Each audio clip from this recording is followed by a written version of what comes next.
saya sedang berada di SMK Tun Aminah yang telah mencatatkan 2 kes kelesuan haba yang menyebabkan 2 orang pelajar di dalam sekolah ini telah pitam semasa sesi persekolahan sedang berlangsung. Oleh itu, saya menasihati para penonton agar sentiasa menggunakan pelindung diri seperti payung bagi mengelakkan pendedahan secara langsung kepada cuaca panas serta menggunakan kipas untuk menyejukkan badan. Korang tak rasa panas sangat ke hari ni? Itu lah, even baru berjalan dah perlu. Apa lagi nak lari ni? Oh yelah, semalam kan aku balik lambat.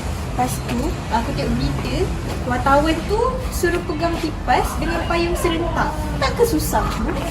Oh, aku rasa aku ada idea. Apa kata kita gabungkan kipas dengan payung? Boleh ke? Jom kita cari orang. Kejap.